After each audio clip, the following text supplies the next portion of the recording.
بسم الله. إن الحمد لله نحمده ونستعينه ونستغفره ونعوذ بالله من شرور أنفسنا ومن سيئات أعمالنا. من يهده الله فلا مضل له ومن يضلل فلا هادي له، وأشهد أن لا إله إلا الله وحده لا شريك له، وأشهد أن محمدا عبده ورسوله. يا أيها الذين آمنوا اتقوا الله حق تقاته ولا تموتن إلا وأنتم مسلمون. يا أيها الناس اتقوا ربكم الذي خلقكم من نفس واحدة وخلق منها زوجها وبث منهما رجالا كثيرا ونساء، واتقوا الله الذي تساءلون به والأرحام إن الله كان عليكم رقيبا. يا أيها الذين آمنوا اتقوا الله وقولوا قولا سديدا يصلح لكم أعمالكم ويغفر لكم ذنوبكم، ومن يطع الله ورسوله فقد فاز فوزا عظيما. وإن خير الكلام كلام الله، وخير الهدي هدي محمد صلى الله عليه وسلم، وإن شر الأمور محدثاتها وكل محدثة بدعة وكل بدعة ضلالة وكل ضلالة في النار. أما بعد. Donc là on complète qu'est-ce qu'on avait commencé la semaine passée, Inch'Allah. On parlait encore de al-muwalat lil mu'minin, le fait de s'allier avec les mu'minin, après qu'on ait déjà fini de clarifier qu'est-ce que c'est al-muwalat lil kafirin. Là on fait al-muwalat lil mu'minin, et on explique aussi en même temps certaines contradictions et certaines erreurs qui arrivent dans la compréhension de certains au sujet de al-muwalat ou al-mu'adad. Comme par exemple on avait expliqué que certains musulmans ils pensent que le verset qui dit لا ينهاكم الله عن الذين لم يقاتلوكم في الدين ولم يخرجوكم من دياركم أن تبروهم وتقسطوا إليهم إن الله يحب المقسطين. C'est-à-dire Allah ne vous interdit pas d'être bon et d'être juste envers ceux qui ne vous ont pas combattu à cause de votre religion et qui ne vous ont pas expulsé de vos maisons ou de vos demeures, de vos pays à cause de votre foi. Il y en a qui prennent ce verset-là pour nous essayer de dire que c'est permis d'aimer les kuffars et de s'allier avec les kuffars. Ouais, comme Al-Qardawi, comme on avait mentionné la dernière fois. Mais on a expliqué que ça, c'est pas du tout la signification du verset. C'est que le verset nous permet d'être bon et d'être juste, d'agir correctement avec eux, mais pas de les aimer. Parce que Al-Muwalat c'est une chose, et puis, comme on dit, al-birr ou al-ihsan, c'est une autre chose. D'être bon et d'être juste et d'agir bien avec les gens, c'est une chose, mais d'aller jusqu'à de les aimer ou de s'allier avec eux, ça c'est autre chose, et ça c'est uniquement, ça d'aimer et de s'allier, c'est uniquement pour les mu'minin, pas pour les kuffars. Après le cheikh il dit فالصلة والمكافأة الدنيوية شيء والمودة شيء آخر لأن في الصلة وحسن المعاملة ترغيبا للكافر في الإسلام فهما من وسائل الدعوة، بخلاف المودة والموالاة فهما يدلان على إقرار الكافر على ما هو عليه والرضا عنه، وذلك يسبب عدم دعوته إلى الإسلام. Et qu'est-ce que le cheikh explique ici là? En fait c'est très important à comprendre, c'est que le fait que par exemple on ait des liens avec des kuffars dans la dunya, que ce soit par le commerce, que ce soit par le fait d'avoir des interactions avec eux, ça c'est une chose, et le fait de les aimer c'est une autre chose, et le fait que tu agisses bien avec un kafir, ça peut faire que la personne va accepter l'islam, ça peut faire que la personne va vouloir rentrer dans l'islam, et ça c'est bien. Tandis que de l'aimer dans ton cœur et d'avoir de s'allier avec la personne, de le supporter, de se mettre avec lui et de l'aimer dans sa religion et d'accepter qu'est-ce qu'il fait et qu'est-ce qu'il est, eh bien ça montre en réalité que tu acceptes le kafir sur le kufr qu'il est, et c'est comme si tu es satisfait de ça. Et ça c'est le contraire. Au lieu de l'amener à se convertir à l'islam, eh bien ça va faire l'effet contraire, c'est-à-dire qu'il va vouloir rester encore plus dans son kufr. Et ça, cette mentalité-là, malheureusement, elle est ancrée dans la mentalité de beaucoup de musulmans. Ils ont l'idée que chacun a sa religion, et puis qu'il ne faut pas essayer de convaincre une autre personne d'entrer dans l'islam. Ils disent parfois même un verset « Lakum dinukum waliya din », c'est-à-dire à vous votre religion, à moi ma religion, et ils le mettent en dehors de son contexte, et puis ils essaient de faire comprendre que ta religion, c'est la tienne, elle est correcte, et puis moi j'ai la mienne, l'islam, c'est la meilleure, mais quand même la tienne aussi elle est quand même bien. Tu vois, c'est comme une façon de jouer avec ça là, mais ça c'est une mauvaise compréhension. Et même j'ai lu dans Majmou al-Fatawa, le volume 27 si je ne me trompe pas, Ibn Taymiyyah il a réfuté un des chiites qui utilisait ce verset là pour dire une chose pareille. Il essaie de dire que les juifs et les chrétiens ils ont leur religion, puis les musulmans ils ont leur religion, etc. Et Ibn Taymiyyah il l'a réfuté clairement, il lui a fait comprendre en fait que ce verset, Lakum dinukum waliya din, c'est le dernier verset dans Surat Al-Kafirun. Et le verset il commence en disant Qul ya ayyuhal kafirun, dis ô vous les kafirun, c'est-à-dire ceux qui ont rejeté la foi. La a'budu ma ta'budun, je n'adore pas ce que vous adorez. C'est comme une bara'a, ce verset, c'est une forme de bara'a, c'est une forme de désavouement, que je te désavoue des kuffars et des mushrikines et de ceux qu'ils adorent. Maintenant, ce verset-là a été révélé, d'après si tu regardes Asbab al-Nuzul, c'est que les mushrikines sont venus voir le prophète Muhammad sallallahu alayhi wa sallam, et ils ont dit au prophète sallallahu alayhi wa sallam, on va faire une entente entre toi et nous, que une année on va adorer nos idoles, puis l'autre année on va adorer Allah subhanahu wa ta'ala. Alors le prophète sallallahu alayhi wa sallam, Allah lui a révélé au prophète ce verset, c'est-à-dire قل يا أيها الكافرون لا أعبد ما تعبدون, je n'adore pas, ولا أنتم عابدون ما أعبد. Oui, c'est l'autre verset aussi. Donc ça c'est clair. Et quand tu dis par exemple je n'adore pas ce que vous adorez, qu'est-ce que ça veut dire? C'est-à-dire, vous c'est-à-dire les mushrikoun, les kuffars, ils n'adorent pas Allah subhanahu wa ta'ala. Ils adorent soit une statue, une idole, ils adoraient à cette époque-là Allah, wa al-Uzza, wa Manat, wa Hubal et d'autres idoles qui existaient. Wa alaykum salam, ça va Isa, alhamdulillah. Donc tout ça c'était des idoles que les gens adoraient à l'époque, et maintenant, aujourd'hui, bon les chrétiens, les juifs, ils adorent Isa, Maryam, Joseph et toutes sortes d'autres idoles. C'est pas Allah subhanahu wa ta'ala qu'ils adorent. Donc, c'est comme si tu dis, bon, vous adorez ces choses-là, moi, alors que moi, j'adore Allah subhanahu wa ta'ala. Mon Dieu, c'est la vérité Allah. Tandis que vous, c'est le mensonge que vous adorez. Vous n'adorez pas ce que j'adore, moi j'adore la vérité, et vous, vous adorez le mensonge. C'est ça que ça veut dire. Donc, lakum dinukum al-batil, vous avez votre fausse religion, waliya din al-haq. Moi j'ai la religion de vérité. C'est ça que le verset veut dire. Ça ne veut pas dire t'as ta religion, j'ai la religion, et puis on est tous sur le haq. Donc il faut faire comprendre au kafir que tant qu'il est sur sa religion, tu n'es pas tu vas pas être, tu peux pas être avec lui dans une relation de fraternité et d'amitié jusqu'à ce qu'il ait accepté l'islam. Ça c'est qu'est-ce qu'on a expliqué depuis le début. Puis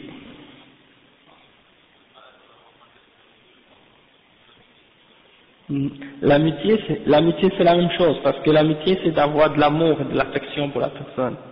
Ça c'est uniquement pour les mu'minines. Pour le kafir, tu peux être bon avec lui, tu peux agir correctement et juste avec lui, mais pas avoir d'amitié avec lui. Allah subhanahu wa ta'ala dit dans le Coran, لا تجد قوما يؤمنون بالله واليوم الآخر يوادون من حاد الله ورسوله ولو كانوا آباءهم أو أبناءهم أو إخوانهم أو عشيرتهم. Ok, donc ça veut dire que tu ne trouveras pas personne qui croit en Allah subhanahu wa ta'ala et au jour dernier, qui prennent pour amis ou qui aiment ceux qui se sont opposés à Allah et à son messager. Même si c'était leur père, leur frère ou leurs proches de leur famille. Donc ça veut dire même tes proches parents, la relation que tu dois avoir avec eux doit se baser sur l'iman.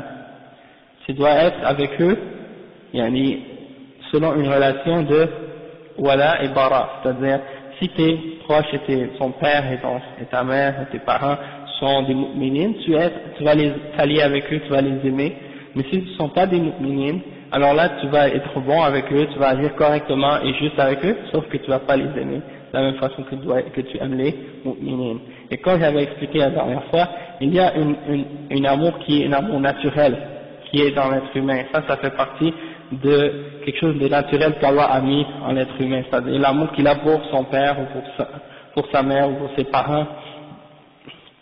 Ça c'est naturel, il a peu de contrôle là-dessus. La même chose que l'amour qu'un homme a pour sa femme, d'accord? Peut-être que sa femme est une juive ou une chrétienne, c'est-à-dire elle est kafira, mais il ressent pour elle un amour comme un homme ressent pour sa femme. Sauf que l'amour qu'on parle nous, c'est un amour qui est un amour religieux, ça a rapport avec le din. C'est pas un amour juste naturel comme cet amour-là. Cet amour-là qui est naturel, elle n'est pas blâmée.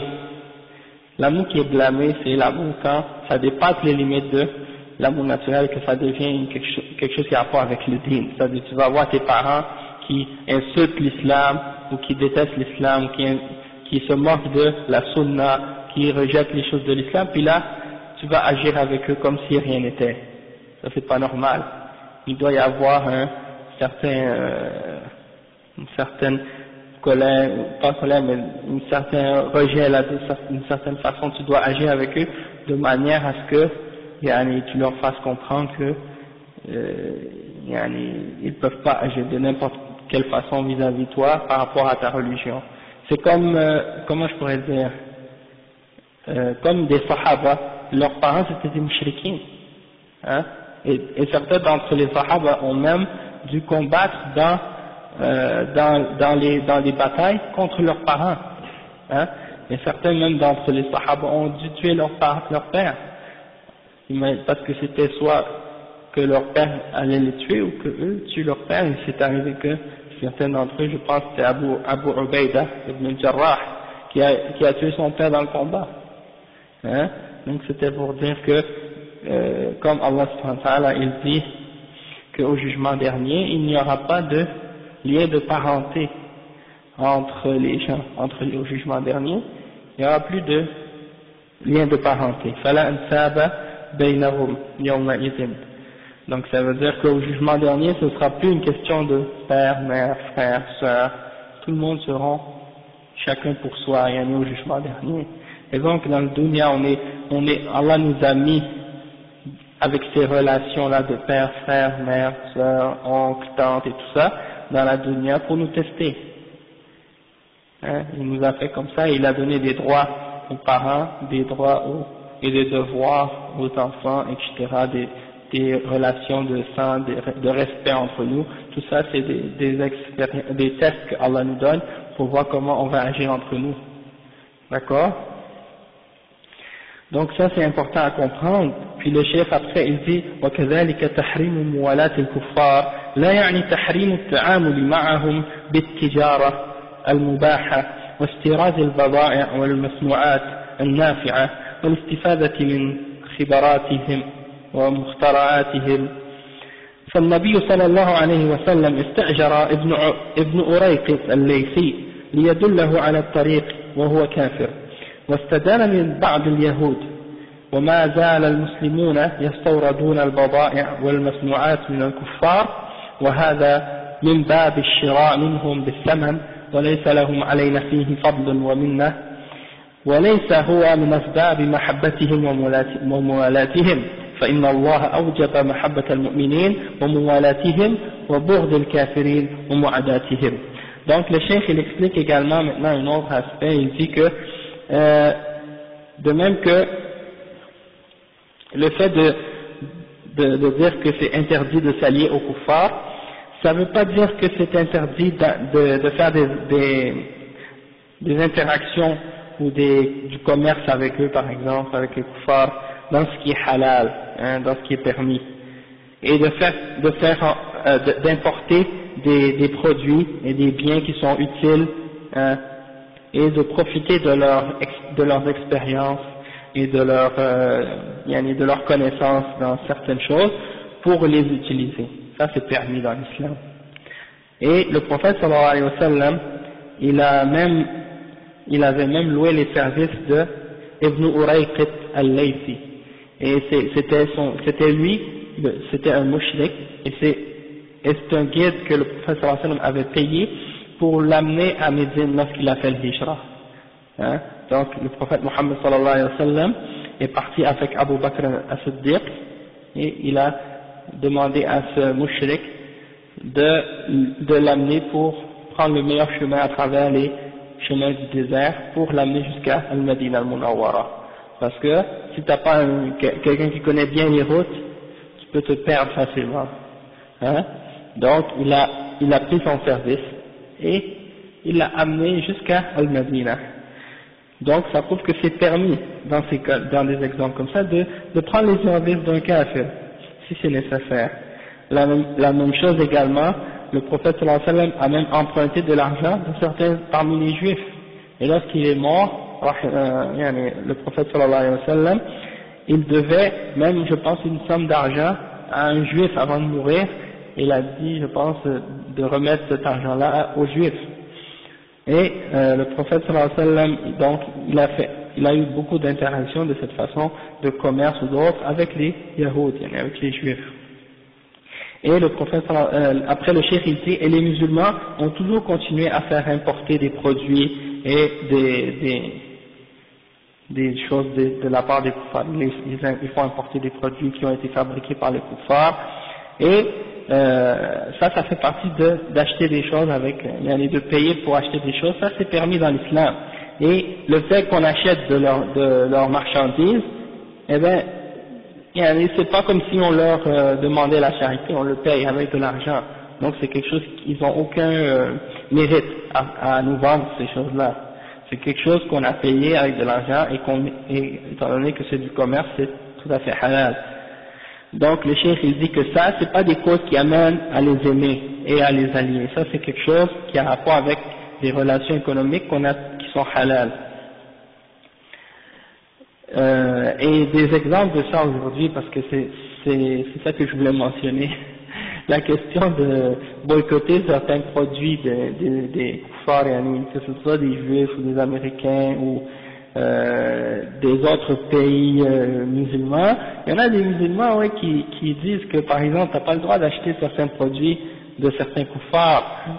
Et puis ça m'est arrivé même une fois, je me souviens, j'étais dans la rue, je buvais un Pepsi. Et il y a un frère qui est venu me voir, il me dit, Harry, pourquoi tu bois du Pepsi? C'est haram. Et là, moi j'étais étonné, tu vois. J'ai dit, Harry, il n'y a pas de l'alcool dans le Pepsi, comment tu peux dire que c'est haram? Et là, il me dit, mais parce que tu sais que Pepsi, ça veut dire pay every penny to save Israel ou quelque chose comme ça. Pepsi, pay every penny to Israel ou quelque chose comme ça. Moi je sais pas où est-ce qu'ils ont trouvé cette compréhension-là, Allahu A'lam. Mais moi je lui ai dit, Akhi,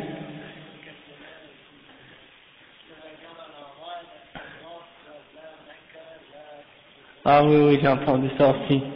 Donc c'est ça. Là, ils essaient de te faire croire que il y a toutes sortes de complots là dans le fait d'acheter du Pepsi, que tu aides. C'est comme le frère Fouad tout à l'heure, il disait qu'il était quelque part, puis quelqu'un était allé acheter un Pepsi, puis quelqu'un était venu le voir, il lui a dit, mon frère, pourquoi tu achètes le Pepsi? Il disait, est-ce que tu sais que chaque fois que tu achètes une canette de Pepsi, c'est comme si tu achetais une balle de fusil pour tuer un musulman. Alors là, le frère lui a répondu, lui a dit, ah ouais? Il a dit, toi c'est quoi ta voiture? Alors il a dit, bah c'est une GMC. Il a dit, tu vois, si moi j'ai acheté une balle de fusil, toi t'as acheté un missile. Parce que t'as acheté une grosse voiture là. Non mais c'est juste pour dire que ces histoires-là, c'est pas fondé. Et les ulama, ils ont fait des fatwas là-dessus, ils ont expliqué que c'est permis pour les musulmans d'acheter puis de vendre, même si c'est avec des kuffars, des juifs ou des américains ou autres pays. Puis la question de boycott, c'est pour les États, c'est-à-dire c'est les États qui décident. c'est-à-dire de boycotter un pays ou non, mais c'est pas les individus dans le pays qui décident de faire ça. Ouais, comme pour le Danemark. C'est un État, c'est un pays. Ouais, c'est un pays. Exactement. Oui, c'est ça, exactement. C'est pas au pays, c'est pas aux individus de faire les groupes et à dire bon, nous on appelle toute la population à boycotter telle ou telle compagnie ou tel produit. Ça, c'est des choses qui doivent être décidées par les chefs d'État, les dirigeants des musulmans, et c'est eux qui doivent dire, par exemple, on n'achète plus de ce pays, on ne fait plus de ces choses-là.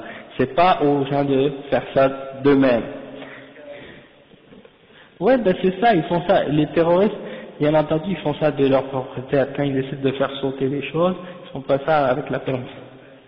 Exactement, des groupes isolés qui font ça de leur propre part. Mais une chose, par contre, c'est que le fait de dire, par exemple, wa alaykoum salam, wa rahmatullahi wa barakatuh, c'est parce que, je ne sais pas si vous êtes au courant, mais il y a des groupes socialistes, communistes, au Québec, en Amérique, en Europe, qui sont anti-américains. Ils ne sont même pas des musulmans, mais ils détestent l'Amérique parce que, soi-disant, c'est capitaliste.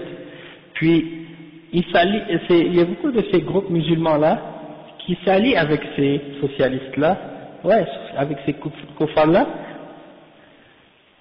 Je ne sais pas en quel pays.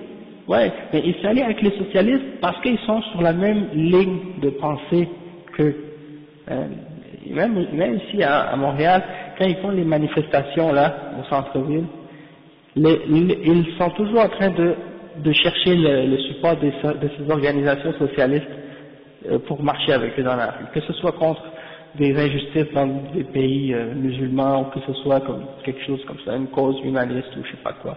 Eux, les koufars, ils font ça soi-disant au nom de l'humanisme, au nom du socialisme, au nom de l'égalité ou d'autres trucs. Et les musulmans, ils vont marcher avec eux. Et ils leur disent jamais un seul mot sur l'islam. Ils leur disent jamais, vous devez accepter l'islam, vous devez croire à Allah. Donc c'est une cause, quand tu regardes ça, tu te dis, mais on dirait qu'ils mettent la religion de côté, puis ils disent, on va juste se baser sur la cause, on va pas se baser sur le message qui est derrière. Et ça, c'est dangereux. Donc, la question d'acheter ou de vendre comme au Danemark, qu'est-ce qui est arrivé au Danemark? L'histoire des caricatures et tout, c'était pas le gouvernement danois qui a publié ces caricatures-là, c'est un journal. Donc, le fait que le journal ait publié ces choses-là, pourquoi on devrait boycotter le fromage ou d'autres marchandises, parce que un journal a publié ça dans ce pays-là. Et si on savait tout ce que ces koufars disent et font contre l'islam dans le monde, on n'achèterait plus rien. Et puis la plupart des produits, comme par exemple, on parle du Pepsi, puis pourtant il y a d'autres produits, la plupart c'est des juifs qui les fabriquent. Et si tu devrais dire on va plus les acheter, alors que c'est tout à fait halal, dans ce cas-là, on ne pourrait plus acheter grand-chose. Donc ça c'est un point qui est important à mentionner, c'est pour ça que je voulais mentionner ça. Le fait d'acheter ces marchandises-là, ça ne veut pas dire qu'on aime les koufars, ça ne veut pas dire qu'on s'allie avec les koufars. Exactement, on paye pour avoir la marchandise et on reçoit la marchandise en échange. Et eux ils achètent de nous également, c'est pas comme si ils achetaient pas de nous du tout. D'accord? Et après, le cheikh il dit parce que Allah subhanahu wa ta'ala a ordonné aux croyants, ou a fait que c'est obligatoire pour les croyants d'aimer et de s'allier aux croyants, et que c'est obligatoire de détester et de s'opposer et de se désavouer des kuffars, des mécréants.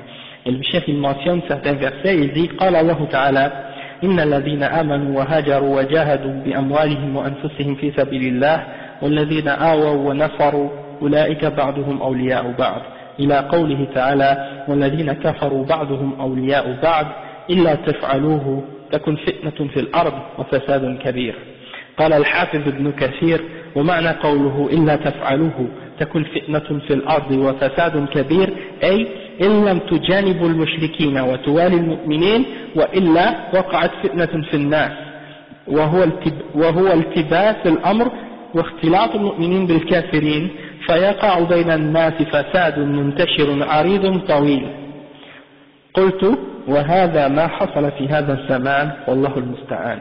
Donc le chef il mentionne un verset dans le Coran qui dit et ceux qui ont cru et qui ont émigré et qui ont fait le djihad avec leurs biens et leurs personnes dans le chemin d'Allah, et ceux qui ont protégé et défendu la cause d'Allah subhanahu wa ta'ala, alors ceux-là sont les alliés les uns des autres, jusqu'à ce que Allah subhanahu wa ta'ala dise et ceux qui ont mécru, ils sont alliés les uns des autres, et si vous ne faites pas ça, c'est-à-dire si vous ne vous désavouez pas des kuffars et que vous vous alliez pas avec les mu'minines, il y aura une fitna sur la terre et un grand désordre. Et le cheikh il mentionne les paroles de Al-Hafiz ibn Kathir dans son tafsir, et il dit que la signification du verset وَإِلَّا إِلَّا تَفْعَلُهُ تَكُنْ فِتْنَةٌ فِي الْأَرْضِ وَفَسَادٌ كَبِيرٌ, que si vous ne le faites pas, il y aura une fitna sur la terre, il y aura un désordre sur la terre et il y aura une fitna. Il dit que ça signifie le fait que toutes les choses deviennent confuses et mélangées entre les kuffars et les mu'minines. C'est-à-dire on ne peut plus distinguer qui est le kafir, qui est le mu'min, parce que tout le monde est mélangé et tout le monde se ressemble, tout le monde s'allie les uns des autres, les mu'minines avec les kuffars, donc tout devient confus comme c'est la situation actuellement. C'est-à-dire tu rentres quelque part maintenant, tu ne peux plus savoir qui est mu'min, qui est kafir, parce que quand tu regardes les musulmans, de l'apparence extérieure, c'est comme si tous se ressemblent. Donc, quand la situation devient comme ça, c'est ce que Allah subhanahu wa ta'ala dit, إِلَّا تَفْعَلُوا فَكُنْ فِتْنَةٌ فِي الْأَرْضِ وَفَسَادٌ كَبِيرٌ.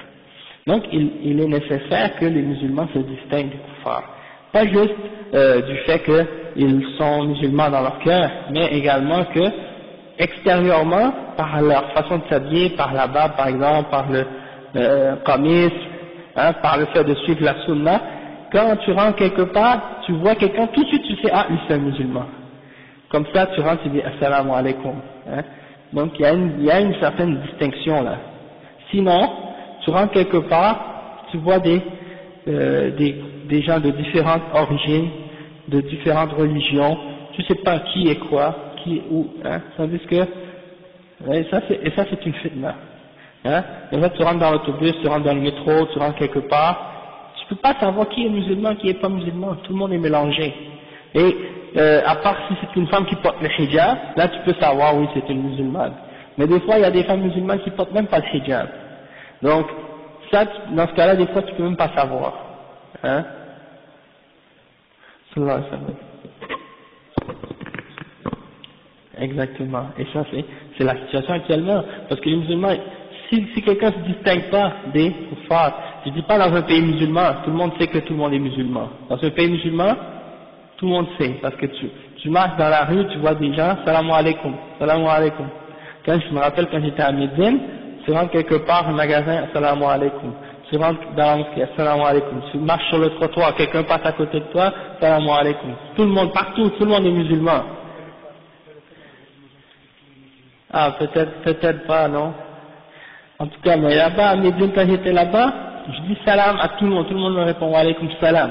Même à un tel point que quand je revenais ici, à Montréal, pour les vacances, j'avais gardé l'habitude, des fois, je marchais dans la rue, je voyais un kafir, et sans réfléchir, je disais assalamu alaikum. Parce que j'étais habitué à saluer tout le monde.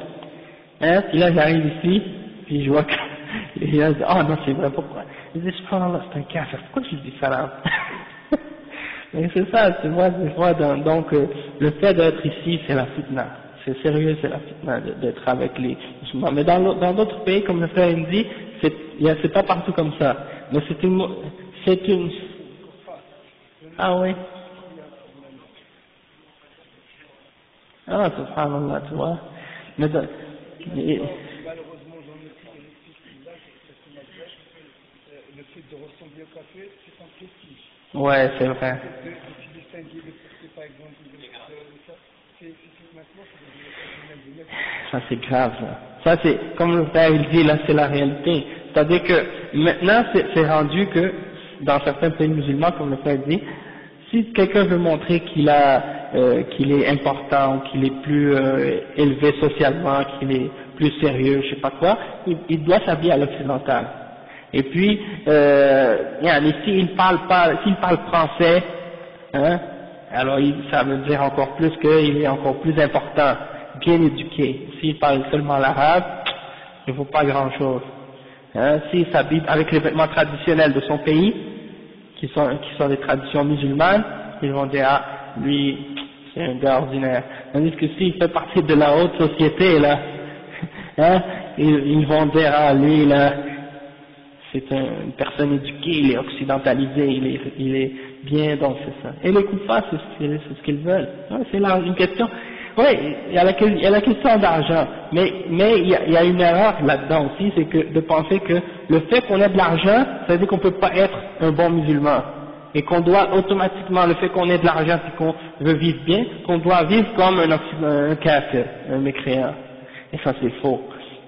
Beaucoup parmi les sahaba c'était des riches, ils étaient des commerçants, ils avaient de l'argent, malgré tout ils savaient qu'ils devaient par exemple utiliser leur argent dans le halal et utiliser leur argent que Allah leur a donné, hein, d'une façon pour être reconnaissant envers Allah subhanahu wa ta'ala, hein. Donc c'est la conception de certains que si tu as de l'argent, si tu vis bien, tu dois vivre comme les kuffars, sinon tu dois pas, tu n'es pas tu suis pas le bon chemin. Et les kuffars, c'est ce qu'ils veulent. Ils veulent qu'il y ait une classe sociale qui apparaisse dans les pays musulmans, qui sont éduqués à l'occidental, qui possèdent l'argent et le pouvoir et tout, et puis qui commencent à établir une certaine norme pour le reste du peuple. C'est-à-dire, ils vont servir d'exemple pour les autres musulmans qui sont pauvres dans ce pays-là.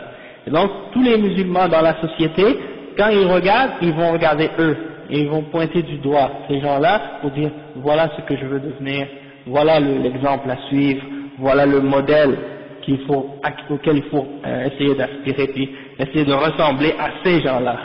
Et ça, c'est ça qui arrive maintenant. C'est-à-dire, on les met à la télévision, on les met dans les émissions, dans les émissions dans les pays arabes ou non arabes, on te met un exemple d'une certaine catégorie de la société, une certaine classe sociale, puis la plupart du temps c'est des gens occidentalisés qui ne suivent pas l'islam, et on te met ça à la télé pour dire voici comment la famille idéale musulmane, arabe, de tel pays doit agir, et doit penser, et doit vivre, comment ils doivent éduquer leurs enfants. Si ton enfant a fini le collège ou je sais pas quoi, il faut être capable de payer l'éducation pour l'envoyer en Amérique ou en Europe pour continuer ses études. Il va faire sa maîtrise, son doctorat, etc. S'il veut, il revient, sinon. Et puis si c'est une fille, ben c'est pas grave, tu l'envoies quand même, sans mahram, toute seule. Ouais, égalité, soi-disant, comme ils disent. Et puis là, il va se mélanger avec les gars, les filles et tout le monde se mélange. Là, c'est ce qui se passe. Maintenant, on voit ces jeunes-là qui viennent étudier qui viennent des pays musulmans, qui viennent étudier ici, à Montréal ou à d'autres villes, et tu les vois, c'est des gens perdus complètement. Et si tu essaies de savoir s'ils sont musulmans, des fois tu as de la difficulté à savoir. Parce que dans leurs accents de façon de parler, on dirait qu'ils essaient de parler comme les juifs. Et ils essaient d'agir comme les juifs, par exemple, c'est carré. Donc, c'est triste, hein. C'est triste de voir cette chose-là. Et tout ça, ça vient du fait que des musulmans, ils n'ont pas compris al-wala wal-bara. Wa alaykum salam wa rahmatullah. Ils n'ont pas compris al-wala wal-bara. Ils n'ont pas compris, premièrement, al-tawhid. La plupart d'entre eux, je pense qu'ils connaissent même pas qu'est-ce que ça signifie. Dans ces familles-là, comme une fois le cheikh Ibn Uthaymin avait dit, beaucoup de ces familles-là, c'est des familles musulmanes traditionnelles. Wa alaykum salam wa rahmatullah. Leur éducation, à la base, c'est des soufis. Souvent, c'est des familles, si tu remontes, tu vois, ce sont des soufis. Ok? Et eux, ces gens-là, la pratique de l'islam, c'est pas, tu peux voir les parents, les parents sont des gens très très pieux, très religieux, hein? La mère, le père, c'est des gens qui prient tout le temps, font le zikr, avec des bid'a et toutes sortes de mauvaises conceptions. Puis les enfants, si tu les regardes, tu vas te dire ça, c'est des petits Américains, des petits Européens là. Tu veux pas savoir, tu peux même pas savoir même est-ce que ces enfants-là, c'est les enfants de ces gens-là. Mais on dirait qu'ils sont d'une autre famille complètement. Ouais, c'est ça, entre les deux, là, il y a comme un saut de génération, il y a un chaînon manquant, là. Il y a quelque chose, là.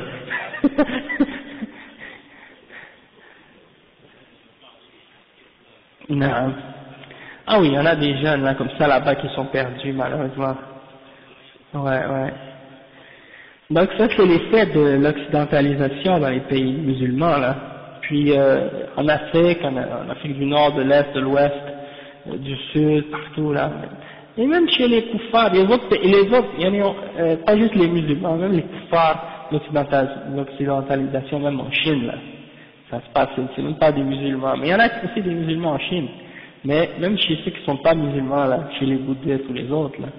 Tu vois qu'il y a des Chinois qui se font opérer les yeux, là, pour plus avoir les yeux plissés, là. Parce qu'ils veulent ressembler à des Américains ou des choses. Dans la langue, oui, j'ai entendu des trucs comme ça aussi. Ouais, les Noirs, pas juste les Haïtiens, même les musulmans dans les pays africains, là, qui se font défriser les cheveux, puis ils se font même, des fois ils se frottent la face avec un savon spécial, là, pour devenir blanche.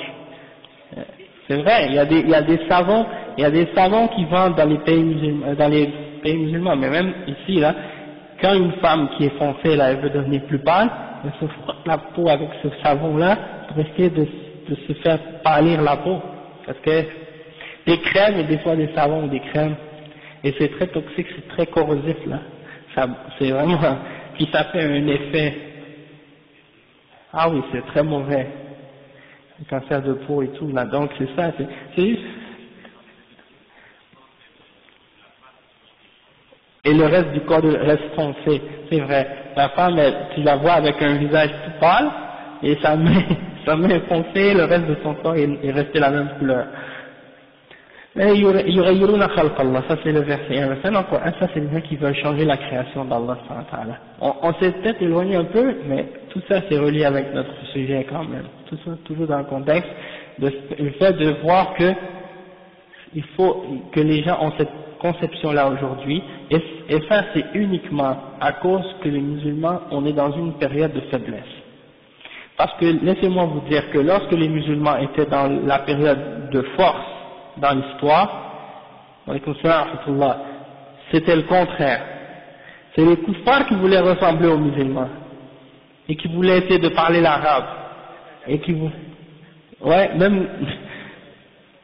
Ouais, j'ai lu que quand il était rentré en Égypte, il s'est déclaré lui-même qu'il était musulman, Napoléon. Puis il a essayé de tromper il essayait même de tromper les musulmans en disant que il accepte l'islam, puis il croit en l'islam et tout, mais bien entendu, c'était clair que c'était pas vrai.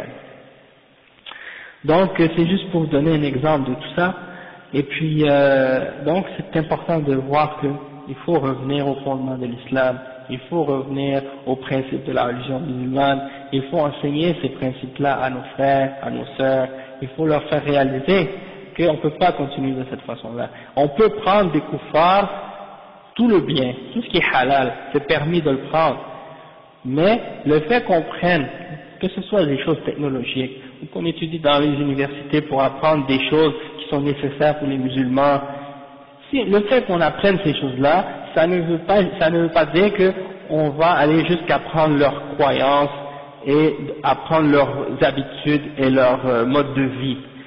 Eux, ils peuvent garder leur coffre et leurs mécréances et leurs égarements, et nous, on va profiter de tout ce qui est positif et tout ce qui est bon dans leur société.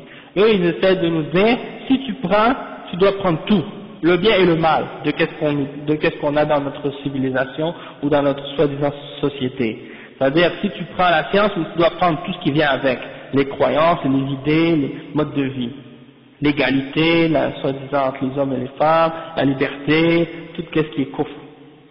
Mais nous, on leur répond à ces gens-là, on peut prendre qu'est-ce qui est bien, qu'est-ce qui est bénéfique, qu'est-ce qui est positif, qu'est-ce qui est en accord avec notre religion, on l'accepte, on va le prendre et on va en profiter. Et on va même l'améliorer, et le faire avancer, et le purifier. Mais le reste, que ce soit dans vos idéologies qui sont contraires à notre religion et au fondement de notre croyance, toutes ces choses-là on les rejette et on vous les laisse. Et on vous demande à vous d'accepter l'islam et d'entrer dans l'islam et de devenir musulman avec nous, hein, et comme ça on sera des frères sur le droit chemin. C'est ça qu'on doit dire à ces gens-là, hein, c'est ça, c'est très important. Après le chef il dit aqsamun nas fima yajibu fi haqqihim min al-wala'i wal-bara'. Les catégories de personnes, comment on divise les gens par rapport à ce qui est obligatoire à leur sujet dans la question de al-wala wal-bara, c'est-à-dire de s'allier et de se désavouer de certaines personnes.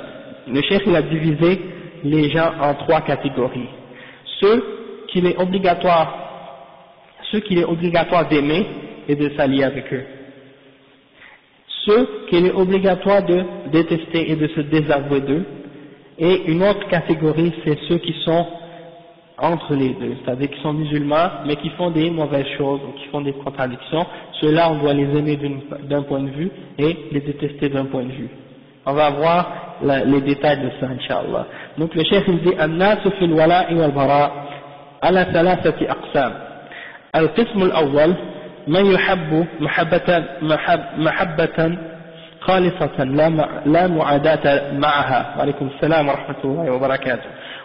وهم المؤمنون الخلص من الأنبياء والصديقين والشهداء والصالحين وفي مقدمتهم رسول الله صلى الله عليه وسلم، فإنه تجب محبته أعظم من محبة النفس والوالد والناس أجمعين، ثم زوجاته أمهات المؤمنين وأهل بيته الطيبين وصحابته الكرام خصوصا الخلفاء الراشدين وباقية العشرة والمهاجرين والأنصار وأهل بدر وأهل بيعة الرضوان، ثم بقية الصحابة رضي الله عنهم أجمعين، ثم التابعون والقرون المفضلة وسلف هذه الأمة وأئمتها كالأئمة الأربعة.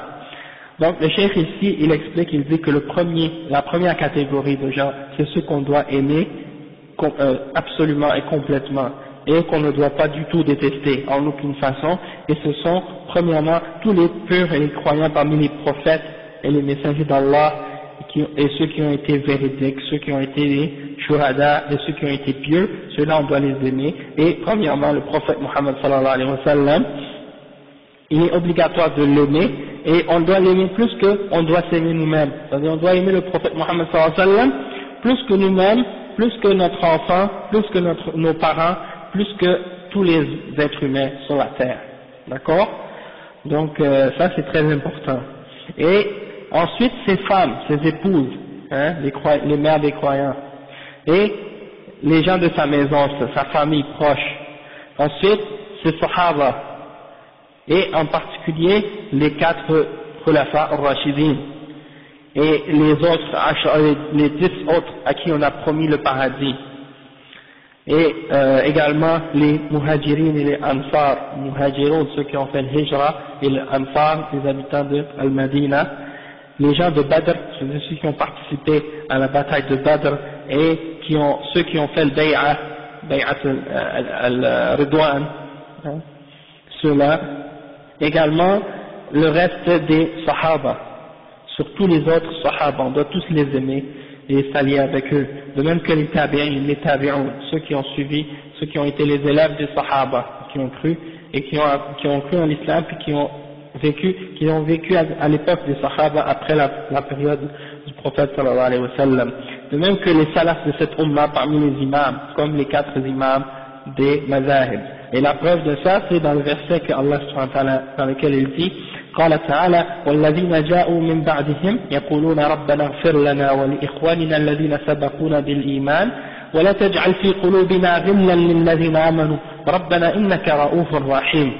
Donc Allah subhanahu wa ta'ala il dit, et ceux qui sont venus après eux, ils disent ô notre Seigneur, pardonne-nous ainsi qu'à nos frères qui nous ont précédés dans la foi, et ne mets pas dans notre cœur de la rancune pour ceux qui ont cru. Ô notre Seigneur, c'est toi l'indulgent et le miséricordieux. Donc ça veut dire que on doit faire ce dua pour demander à Allah subhanahu wa ta'ala de nous pardonner, et ainsi qu'à ceux qui nous ont précédés dans la foi. Et le cheikh il dit ولا يبغض الصحابة وسلف هذه الأمة من في قلبه إيمان وإنما يبغضهم أهل الزيغ والنفاق أعداء الإسلام كالرافضة والخوارج Nasalullah al-afiyah. Donc le cheikh il dit que personne parmi cette umma ne doit aimer, personne parmi cette umma ne doit détester les sahaba et les salaf de cette umma s'il a de la foi dans son cœur. Donc celui qui déteste les sahaba et les salaf, c'est celui qui n'a pas de foi dans le cœur. C'est les gens qui sont comme les gens d'égarement et d'hypocrisie, les ennemis de l'islam, comme les Rafida et les Khawarij. Les Rafida, c'est les Shi'a, une des sectes parmi les sectes des Shi'a, et ceux-là, ils détestent les Sahaba et ils les maudissent, et ils croient que ça fait partie de l'islam de les maudire. Et ces gens-là, l'imam Malik a déclaré que ce sont des kuffars, et non seulement l'imam Malik, beaucoup d'entre les autres parmi les imams. Et la preuve que l'imam Malik a mentionné pour dire que c'est un kafir, il a dit le verset dans Surat Muhammad sallallahu alayhi wa sallam, c'est le verset qui dit Muhammad Rasulullah walladhina ma'ahu ashidda'u 'ala al-kuffar ruhama'u baynahum, et la partie du verset qu'il a utilisé c'est liyaghiza bihim al-kuffar. Donc Allah subhanahu wa ta'ala dans ce verset là il a dit c'est dans le dernier verset dans Surat Muhammad, il y a un endroit où Allah subhanahu wa ta'ala il dit et il met la haine ou la colère dans le cœur des kuffars à cause des sahaba. Donc l'imam Malik a dit toute personne qui les déteste, eh ben il entre dans cette description là, c'est-à-dire qu'il est un kafir, parce que Allah a mis la haine dans leur cœur. Et Allah subhanahu wa ta'ala a parlé d'eux, il a dit والسابقون الأولون من المهاجرين والأنصار والذين اتبعوهم بإحسان رضي الله عنهم ورضوا عنه. Donc Allah subhanahu wa ta'ala les a agréés, les sahaba, et ceux qui les ont suivis. Donc tu ne peux pas les détester puis prétendre être un mu'min. Et il y a beaucoup de citations des ulama à ce sujet-là, et on en a déjà parlé plusieurs fois dans le passé. Donc alhamdulillah, ça c'est une chose qui est claire. Puis après le cheikh il dit والقسم الثاني من يبغض, ça c'est la deuxième catégorie maintenant, من يبغض أو من يبغض ويعادى بغضا ومعادة خالصين لا محبة في معهما وهم الكفار الخلص من الكفار والمشركين والمنافقين والمرتدين والملحدين على اختلاف أجناسهم. Donc le chef dit et il y a ceux qu'on doit détester et qu'on doit haïr d'une haine totale et complète, et qu'on ne doit pas aimer d'aucune façon, et ce sont les kuffars clairs, ceux qui sont clairement des non-musulmans, et qui sont par exemple, comme par exemple les mushrikoun, ceux qui sont des gens qui adorent autre que Allah subhanahu wa ta'ala, et al-munafiqun, c'est-à-dire les hypocrites, ceux qui disent qu'ils sont musulmans mais qui détestent l'islam au fond de leur cœur, et al-murtaddin, c'est-à-dire ceux qui étaient musulmans mais qui ont quitté l'islam, qui sont retournés à la mécréance, ou al-mulhidin, ceux qui par exemple ont dévié dans la foi, il y a des choses de ce genre, qui ont quitté la foi ou qui ont nié l'existence d'Allah subhanahu wa ta'ala ou nié certains de ses attributs, ceux-là sont des malahida. Donc ces gens-là on doit les détester. Et il y a parmi ces gens-là également, comme certains ulama ont mentionné également, toute personne qui croit en un système ou une idéologie qui est contradictoire aux principes fondamentaux de l'islam. Donc si par exemple il dit quelqu'un qui croit au fondement du communisme ou à la laïcité ou par exemple à des systèmes de ce genre qui sont opposés à l'islam, qui rendent halal ce qui est haram et qui rendent haram ce qui est halal, tous ces gens-là sont considérés comme étant des kuffars également. D'accord? Ça c'est très important de comprendre que quelqu'un qui prétend croire à un système de ce genre et qui se dit musulman, eh bien il quitte l'islam. Et le chef il dit les versets qu'on a mentionnés tout à l'heure. كما قال تعالى لا تجد قوما يؤمنون بالله واليوم الآخر يوادون من حاد الله ورسوله ولو كانوا آباءهم أو أبناءهم أو إخوانهم أو عشيرتهم. Tu ne trouveras pas un peuple qui croit en Allah et au jour dernier, qui aiment et qui prennent pour amis ceux qui s'opposent à Allah et à son messager, même si c'était leur père ou leurs enfants ou leurs frères ou leurs proches. Dans un autre verset, Allah subhanahu wa ta'ala il dit, قال تعالى عائبا على بني إسرائيل ترى كثيرا منهم يتولون الذين كفروا لبئس ما قدمت لهم أنفسهم أن سخط الله عليهم وفي العذاب هم خالدون لو كانوا يؤمنون بالله والنبي وما أنزل إليهم ولو كانوا يؤمنون بالله والنبي وما أنزل إليه ما اتخذوهم أولياء ولكن كثيرا منهم فاسقون. Donc Allah subhanahu wa ta'ala il a dit en blâmant les juifs Bani Israël, il a dit tu vois la plupart d'entre eux s'allier aux mécréants et quelle mauvaise chose ils ont préparé pour eux-mêmes de la colère d'Allah subhanahu wa ta'ala contre eux et ils seront dans un châtiment pour l'éternité. Et s'ils avaient vraiment cru en Allah subhanahu wa ta'ala et en ce qui est au prophète et en ce qu'Allah lui a révélé, il ne les aurait pas pris pour alliés. Mais la plupart d'entre eux sont des pervers.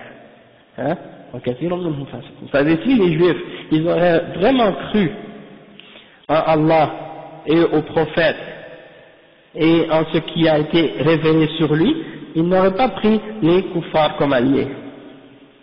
Parce que les kuffars, les juifs, qu'est-ce qu'ils faisaient au temps du prophète sallallahu alayhi wa sallam souvent?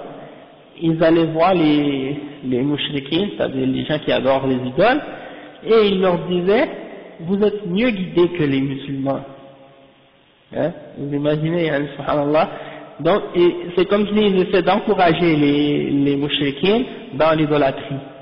Alors que les musulmans qui appellent au tawhid et qui croient aux mêmes bases et aux messagers, et aux prophètes et aux livres, et aux mêmes choses qui sont les fondements des messages de tous les autres messagers comme Moussa et Ibrahim et tous les autres, eux ils les rejettent et ils disent que les mouchriquins sont mieux guidés que eux. Donc ça c'est un exemple comment ces gens-là agissaient. Donc même eux étaient ordonnés de s'allier aux croyants.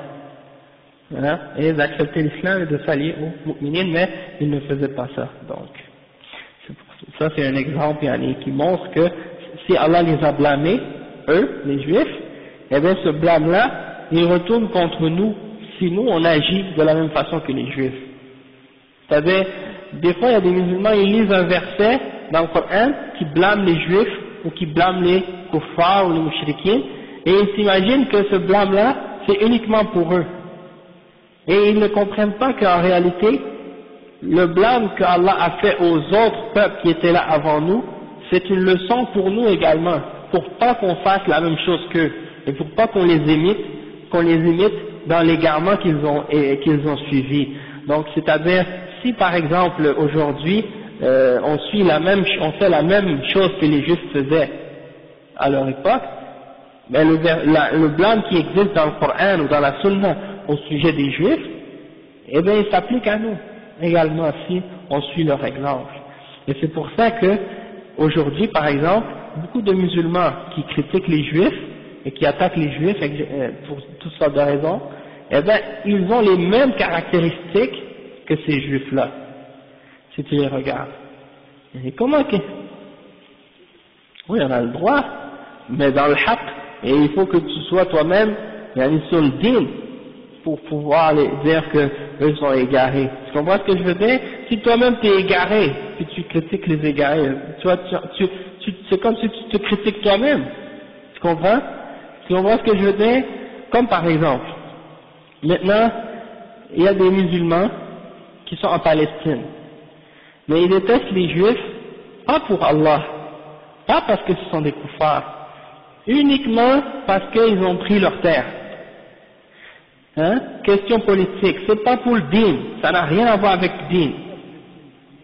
Exactement, ils se servent de le din, exactement, ils se servent de la religion comme un prétexte pour le détester. Alors qu'en réalité, la vraie raison, c'est juste parce qu'ils ont pris leur terre. Parce que s'ils n'auraient pas pris la terre, ils seraient les meilleurs amis avec eux. Et c'est une question juste pour le dunya. Et pour parce que eux ils ont de l'argent, ils ont ci, ils ont ça, ils ont la terre et tout ça, c'est juste ça la raison.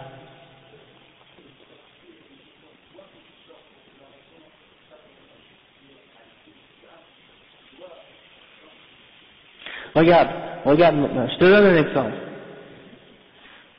On va dire que n'importe quel pays là, la Chine envahit le Tibet. Et là, les Tibétains, ils veulent leur indépendance. C'est normal que les Tibétains détestent les Chinois. Est-ce que c'est à cause de leur religion? Non.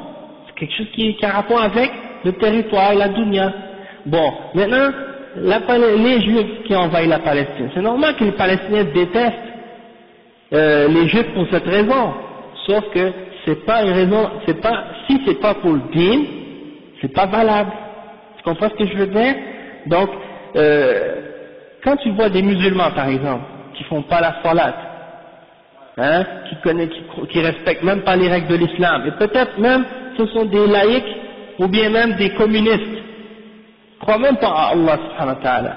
Puis ils détestent les juifs, ils parlent contre les juifs et tout, mais ils sont pires que les juifs parce qu'ils ont la même croyance que les juifs, et ils comprennent l'arabe, ils comprennent le Coran. Hein? Exactement, il y a plein de Québécois qui sont américains, ils croient même pas en l'islam. Et quand il y a eu les attentats terroristes, hein, contre les États-Unis, ils étaient contents, ils se sont réjouis. Et puis, oui, exactement, et c'est les Québécois, ils sont même pas des musulmans. Donc c'est juste pour vous dire que le fait de faire ces choses-là, ou de prendre cette position-là, ça n'a rien à voir avec l'islam, nécessairement. Et c'est pour ça que le prophète sallallahu alayhi wa sallam a dit, Ya Rasulallah, celui qui se bat pour sa fierté, celui qui se bat pour montrer qu'il est courageux, est-ce que ça c'est fisabilillah? Le prophète sallallahu alayhi wa sallam a dit non, ça c'est pas fisabilillah. Le seul combat qui est fisabilillah, celui qui est pour le combat d'Allah, c'est celui qu'on fait pour élever la parole d'Allah subhanahu wa ta'ala. Et si vous regardez les paroles de l'imam Ibn Taymiyyah dans son livre Ar-Radd al-Bakri, qu'il a récité le Soufi al-Bakri là-dedans, eh bien, il a parlé de ça en détail, il a expliqué des situations, il a montré des cas où certains musulmans ont la même aqida que les chrétiens par rapport aux soufis. Ils ont la même aqida que les chrétiens, ils ont la même aqida que les juifs, ils suivent la même voie que les juifs dans leur égarement, et ils détestent les juifs uniquement parce que les juifs avaient plus d'argent qu'eux, ou parce qu'ils sont meilleurs dans la dunya qu'eux. Donc c'est une haine qui est basée sur des intérêts matériels, mais pas qui est basée, jalousie, exactement. C'est juste pour la jalousie. C'est pas basé sur autre chose que ça. Allah musta'an. Donc c'est pour ça, le fait de détester les juifs, c'est pour le din. C'est pour ça quand j'ai lu par exemple que Qardawi par exemple, qui a critiqué l'entente de paix avec les juifs, et qui a blâmé Cheikh Ibn Baz, parce que Cheikh Ibn Baz, rahimahullah, avait dit que oui, c'est permis pour les juifs, pour les musulmans, de faire une entente avec les juifs pour reprendre une partie de leur territoire, hein, et puis de faire la paix avec eux pour ça, parce que le prophète sallallahu alayhi wa sallam a fait des ententes avec les mouchriquins à son époque, et il a fait la paix avec eux. Donc c'est permis pour les musulmans aujourd'hui de faire la paix avec des juifs pour reprendre une partie du territoire, puis pour établir leur religion. Qardawi a dit, non, il ne faut pas accepter ces genres d'entente-là, et c'est pas permis de faire la paix avec les juifs. Alors que quand tu lis dans ses fatwas, il dit les juifs et les chrétiens sont nos frères. Hein? Et puis il dit qu'on les combat pas pour la terre, pour la religion, on les combat uniquement pour la terre. Ça veut dire que pour eux, même Hassan al-Banna il disait ça, on les combat pas pour la religion, c'est pas pour une raison religieuse qu'on combat les juifs, uniquement pour le territoire. Donc ça c'est des affaires, ça c'est pas des intérêts, c'est pas des questions ou des choses qu'ils font qui se basent sur le din, c'est des choses uniquement politiques, et ils utilisent ces situations-là pour jouer avec les émotions et les sentiments des musulmans, et à chaque fois qu'il y a un problème, bon, ils ressortent la question à chaque fois. Non, barakallahu fik.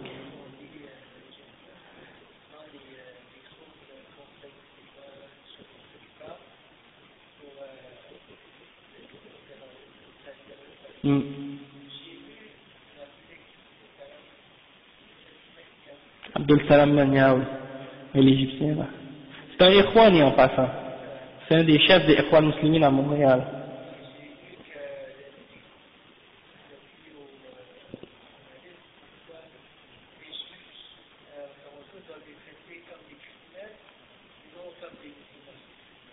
Ouais.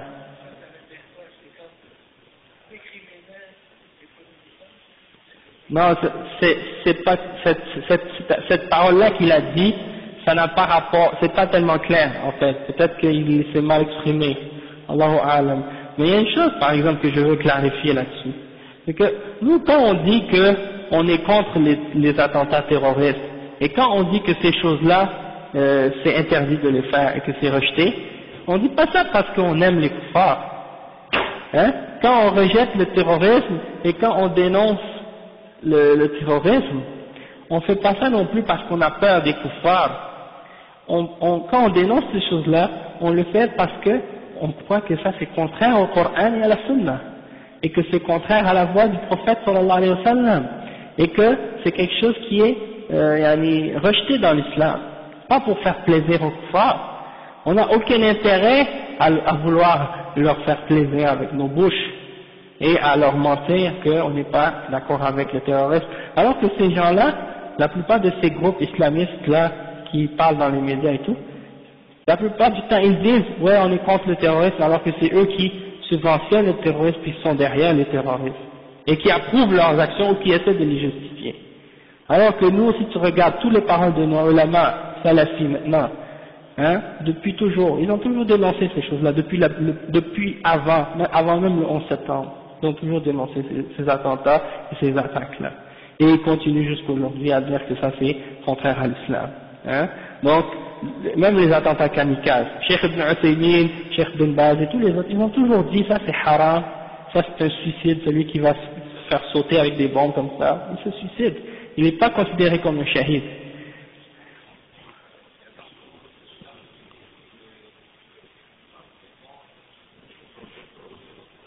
Il n'y a pas d'irtilaf, moi jusqu'à maintenant, mais si tu l'amènes, si tu peux l'apporter, amène-le. Mais parmi les ulama salafiyin qui suivent Kitab al-Sunnah, il n'y en a aucun. Il n'y en a aucun qui ont eu des doutes là-dessus. Parmi les grands ulama, je parle, bien sûr. Non, pour Palestine, pour Palestine, c'est interdit. Même en Palestine, c'est interdit.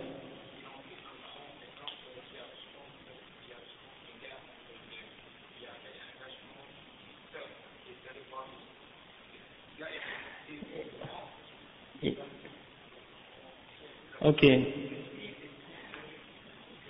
Non, j'ai entendu ça déjà.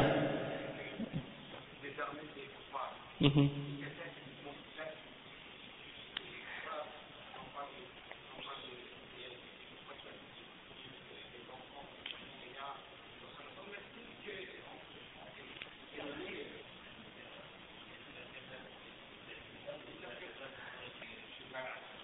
Ouais. Non, ça, l'intention, c'est une chose. Mais moi, je dis pas seulement, comme les ulama n'ont pas dit ça, c'est pas interdit, les ulama ont dit, les ulama n'ont pas dit que ça c'est interdit, juste si t'as pas une bonne intention. Ils ont dit que c'est contraire à l'islam de faire ces attentats terroristes là. Que ce soit avec une bonne ou une mauvaise intention, ça change pas parce que l'action n'est pas acceptée. Et l'exemple que certains ont mentionné comme Salman al-Aouda et d'autres là, eh bien, les ulama l'ont réfuté cet exemple-là, avec beaucoup de preuves. Par exemple, celui qui dit par exemple que autant des sahaba, il y en a parmi eux qui sont sautés dans l'armée ennemie et qui savaient qu'ils allaient probablement mourir, ils avaient une grande probabilité qu'ils allaient se faire tuer s'ils sautaient chez l'ennemi et qu'ils allaient... Ibn Azib, peut-être, ok. La réalité c'est que, regarde, même Cheikh Al-Albani par exemple aujourd'hui, quand il a dit que si par exemple quelqu'un il s'en va aller chez l'ennemi et qu'il sait qu'il va être capable d'en tuer une grande partie et de se sacrifier pour ça, ça c'est dans le cas où il y a clairement une armée qui combat une autre armée et qu'ils savent que ceux qui vont être attaqués ce sont les combattants et pas les civils. Ces gens-là qui font les attentats terroristes, ils vont se mettre au plein centre-ville d'une ville où tout le monde est en train de marcher, acheter, vendre, des endroits où les civils sont, c'est pas comme si tu t'en vas aller par exemple, quartier général de l'armée israélienne ou je sais pas quoi là. Tu rentres à l'intérieur dans une caserne où il y a plein de combattants, ou bien tu t'en vas te sacrifier pour en faire partir 100 ou 200, et puis que tu sais que tu vas avoir la victoire par ça. Ok. Mais là, qu'est-ce qu'ils font? C'est pas ça. Ils sont au plein milieu de centre-ville, tuer des innocents, des femmes, des enfants et des citoyens. Et ça c'est le djihad, ça. Où est-ce qu'il est le djihad? Ceux qui vont au travail, ils s'en vont, ils vivent sa petite vie là. Tu s'en vas, non, ça c'est pas le djihad, c'est ça. Là, et ça, aucun parmi les ulama n'ont jamais accepté ça. Et même les exemples que Salman et d'autres, parmi comme Qaradawi, je sais pas qui d'autres encore, qui ont justifié ces attentats-là, les arguments qu'ils ont amenés, tout ça, si tu les mets dans le contexte, tu vois que c'était une armée qui combat en face d'une autre armée, et les rangs sont clairs, on sait qu'il y a un imam, avec un chef de l'armée pour les musulmans, et il y a un État, et il y a une organisation. Aujourd'hui, ces groupes-là qui font ça, ils font ça d'eux-mêmes. On dit 1, 2 ou 3 personnes qui se rassemblent, ils se mettent dans une chambre, ils disent ok, on va faire tel attentat et tout, et donne-moi les bombes et tout ça, et ils s'en vont, ils se font sauter. Demain, un autre groupe d'autres individus qui sont même pas reliés avec le premier, ils vont faire la même chose à une autre place, et self-service, exactement. Et il n'y a pas de, tu vois, donc ça crée quoi? Façade. C'est pour ça que le nom qu'on doit appeler ces gens-là, c'est Jama'atul Fasad, les gens du Fasad. Et cette voie et cette attitude qu'ils ont adoptée, c'est l'attitude des Khawarij, ok? Fasad, c'est le désordre, la corruption. Hein? C'est des gens qui, eux ils se disent Jama'atul Jihad. La réalité c'est qu'ils sont Jama'atul Fasad, comme Cheikh Muqbil a dit. Il dit ces gens-là, il faut qu'on les appelle Jama'atul Fasad. Parce que c'est ça la réalité, ils font le fasad fil ard.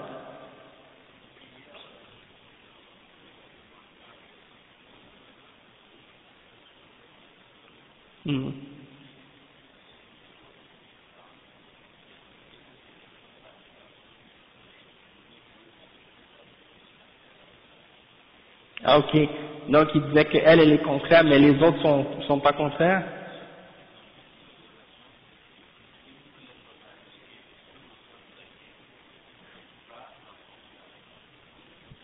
Ça n'a rien à voir. Toutes ces méthodes-là, toutes ces choses-là, les ulama, ils ont dit c'est interdit, même en Irak.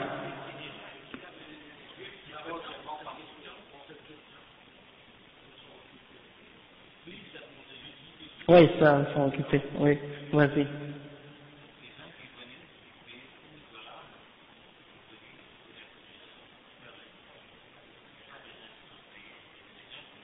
Paye pour y aller. Ah, ok, des Américains, des mercenaires américains, des musulmans, des kamikazes là, ils payaient pour y aller, subhanallah, Allah musta'an.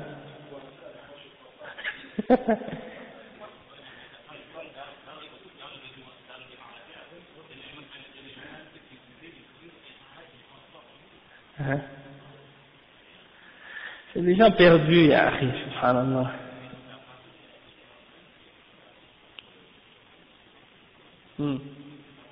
Ya akhi, ça c'est des gens perdus, exactement. Ouais. C'est une responsabilité. Taïb, on va revenir. C'est pour les ulama en passant au sujet de qu'est-ce qui se passe en Irak. Les ulama ont dit l'obligation des musulmans là-bas maintenant, c'est de laisser les armes et d'établir une sécurité et un ordre dans la société pour être capable d'établir l'islam, faire le da'wah et ramener les musulmans à l'ordre. Parce que il y a eu beaucoup d'injustices et de désordre dans le passé et on n'a pas pu, les ulama étaient pas là, il n'y avait pas de da'wah. Maintenant peut-être qu'il y aura une ouverture. Et c'est ça que j'essaie d'expliquer à certains frères. C'est que, comme par exemple au sujet des 17 là qui se sont fait arrêter à Toronto. Subhanallah, je sais pas, je connais pas les détails. Attendez, il y a une chose que je veux vous faire comprendre, c'est que on est ici, on a la possibilité de faire da'wah à l'islam, hein, et on nous laisse la porte ouverte pour appeler les gens à l'islam, les musulmans et les kuffars, utilisons cette opportunité qu'on a pour faire connaître aux gens l'islam. Pourquoi ces gens-là, au lieu d'utiliser cette opportunité-là, ils sont ici et pensent juste à faire sauter les gens? Hein, subhanallah, est-ce que le fait de sauter les gens, ça va amener des gens à l'islam? Le but du djihad, fondamentalement, le but du djihad, c'est pour faire le da'wah. Et les ulama ont dit que si on n'a pas besoin de combattre pour faire le da'wah, si tu peux faire le da'wah ouvertement, sans que tu aies à combattre pour le faire, alors tu dois laisser tomber le combat et puis tu dois faire le da'wah. Maintenant on te laisse la porte ouverte pour que tu fasses le da'wah. Ici tu as la liberté, si tu as appelé qui tu veux à l'islam, tu as la liberté de le faire. Pourquoi on n'utilise pas cette opportunité maintenant, hein, alors que ces gens-là nous ont ouvert la porte à le faire? Alhamdulillah, on l'utilise. Hein. Les questions maintenant de vouloir faire sauter les gens, ça c'est contraire au manhaj. Et maintenant, alhamdulillah, yani, la voie des ulama qui suivent les salafs, elle est clarifiée. C'est juste que des gens qui veulent suivre les shubuhat et qui sont dans les doutes, eux ils sont dans la confusion au sujet de leur religion. Et si tu leur demandes, chaque fois tu leur demandes, qui parmi les ulama a justifié ça? Qui parmi les ulama a dit qu'est-ce que tu dis? Et ils peuvent pas te sortir aucun nom. Parce que, justement, ils savent qu'ils n'ont pas personne qui sont d'accord avec eux là-dedans. Parmi les ulama. Tu vas faire ton propre ijtihad.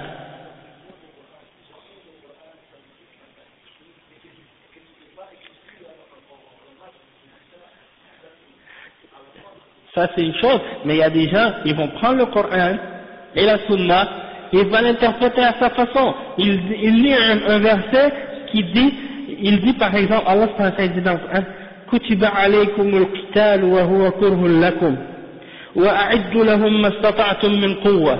Il lit ça dans le Coran. Ça y est, bon, je m'en vais me préparer tout seul, j'ai acheté des armes au noir, je vais m'acheter quelques dynamites ou quelques bombes, et là je me prépare moi-même, comme Allah dit dans le Coran. Ça c'est ça la compréhension du Coran. Allah subhanahu wa ta'ala dit Fas'alu ahla dhikri in kuntum la ta'lamun. Demandez aux gens du ilm, aux ulama si vous ne savez pas. Demandez à ceux qui savent. Ahla dhikr. Hein? Et il dit Allah subhanahu wa ta'ala, hein? Ya ayyuhalladhina amanu ati'u Allah wa ati'u ar-rasul wa ulil amri minkum. Hein? Obéissez à Allah et obéissez à son messager, et à ceux d'entre vous qui détiennent les commandements. Les ulama de tafsir, ils ont dit, ulil amri minkum, ce sont les ulama. Hein? Pas n'importe quel, bien entendu, mais ceux qui suivent le Coran et la Sunna selon la voie des salafs, selon la compréhension des salafs, et non les gens de bid'a.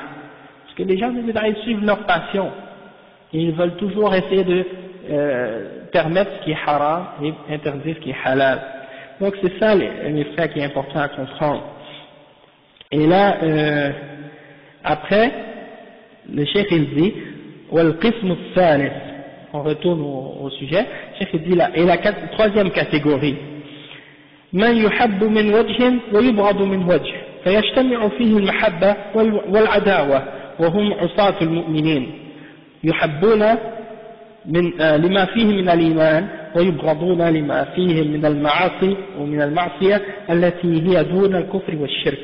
Donc le cheikh il dit que la troisième catégorie, ce sont ceux qu'on aime d'un certain point de vue et qu'on déteste d'un certain point de vue, parce qu'ils ont réuni en eux-mêmes l'amour et la haine ou l'opposition. Et ce sont les pécheurs parmi les musulmans, les pécheurs ou bien aussi les gens de bid'a qui rentrent dans ça. On les aime parce qu'ils ont la base de la foi, ce sont des mu'minines, mais on déteste leurs péchés, et on les déteste à cause de leurs péchés et des choses de ce genre. On les déteste d'un certain point de vue, mais on les aime aussi, étant donné que c'est des mu'minines. D'accord? Donc, wa alaykum salam wa rahmatullah. Le prophète, le cheikh il dit, ومحبتهم تقتضي مناصحتهم والإنكار عليهم فلا يجوز السكوت على معاصيهم بل ينكر عليهم ويؤمرون بالمعروف وينهون عن المنكر وتقام عليهم الحدود والتعزيرات حتى يكفوا عن معاصيهم ويتوبوا من سيئاتهم ولكن لا يبغضون بغضا خالصا ويتبرأ منهم كما تقوله الخوارج في مرتكب الكبيرة وهي التي هي دون الشرك ولا يحبون ويوالون حبا وموالة خالصين كما تقوله المرجئة بل يعتدل في شأنهم على ما ذكرنا كما هو مذهب أهل السنة والجماعة. Donc le cheikh il dit que du fait qu'on les aime, ça implique qu'on doit leur donner le bon conseil, an-nasiha, hein, et on doit faire l'inkar pour eux, c'est-à-dire quand on les voit faire un péché, on leur ordonne d'abandonner ce péché. Et on ne doit pas se taire au sujet de leur péché, et on doit dénoncer le mal qu'ils font. C'est-à-dire ça, toujours c'est par rapport aux gens qui font des péchés ouvertement, hein. C'est-à-dire qu'ils font des péchés ouvertement, on doit faire ça, on doit on doit les interdire, on doit leur donner un nasiha. Et on doit leur interdire le mal qu'ils font, le péché qu'ils font. Et si on est dans un pays musulman et qu'il y a un dirigeant musulman qui applique les règles de la charia, eh bien on doit établir sur eux les punitions de l'islam à leur sujet, jusqu'à ce qu'ils abandonnent leur péché et qu'ils se repentent. ولكن لا يبغضون بغضا خالصا ويتبرأ منهم. Donc, mais par contre on ne doit pas les détester d'une haine totale et complète. Non. Donc on ne doit pas les détester complètement comme on déteste le kafir par exemple. Il faut qu'il y ait une balance, parce que les khawarij et les mu'tazila, eux ils vont dire si quelqu'un fait un péché, un grand péché, il devient kafir. Donc il le déteste, celui qui fait des péchés, il le déteste, il se désavoue de lui et il le rejette complètement. Donc ça c'est un extrême de la part de ces gens-là. Donc on doit les aimer, et on doit les aimer tant qu'ils ne font pas de kufr et de shirk. Mais on doit pas, et on doit détester le péché et les choses qu'ils font qui sont contraires à l'islam, mais on ne doit pas les détester totalement et complètement comme les kuffars. Non plus on ne doit pas aller dans l'autre extrême comme les murji'ah par exemple, ceux qui disent que peu importe quel péché la personne peut faire ou le mal que la personne peut faire, tu dois les aimer complètement comme un bon croyant, comme si la personne était correcte dans l'islam. Donc ils passent par-dessus ces péchés et ces transgressions de l'islam et ils disent ouais on l'aime et on doit lui parler comme si rien n'était. Ça c'est un autre extrême. Donc il faut être équilibré dans cette question-là. Et puis il y a un autre livre que j'ai amené qui mentionne quelques petits détails à ce sujet-là qui sont un petit peu plus clairs. Et donc le chef il dit dans ce livre il dit al-mukhalifuna lit-tariq al-mustaqim يمكن تقسيمهم إلى الأقسام الآتية. Il dit les gens qui ont transgressé ou contredit le droit chemin, il est possible de les diviser de la façon suivante. Premièrement, al-mukhalifuna bi'tiqadihim wa af'alihim wa ha'ulai humul kuffar. Ceux qui ont contredit le droit chemin dans leurs croyances et leurs actions. Et ça, ce sont les kuffars. Ils ont contredit dans leurs croyances et dans leurs actions.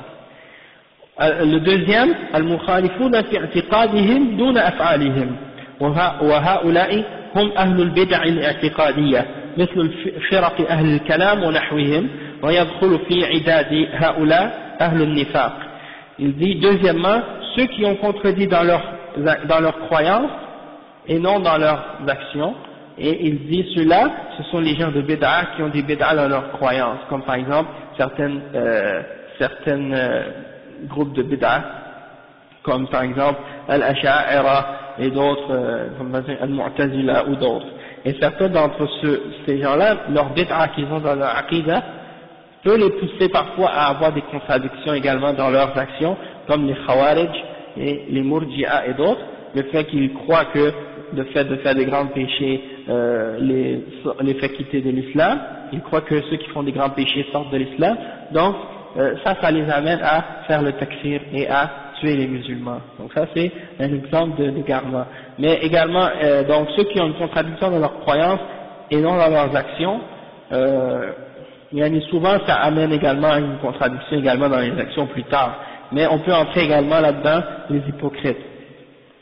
Parce que les hypocrites, ils ont une croyance autre que l'islam, mais ils montrent qu'ils font les actions de l'islam. Donc ça c'est une autre catégorie, c'est la deuxième catégorie. La troisième catégorie, c'est al-mukhalifuna fi af'alihim duna i'tiqadihim wa ha'ula'i yanqasimuna ila qismayn.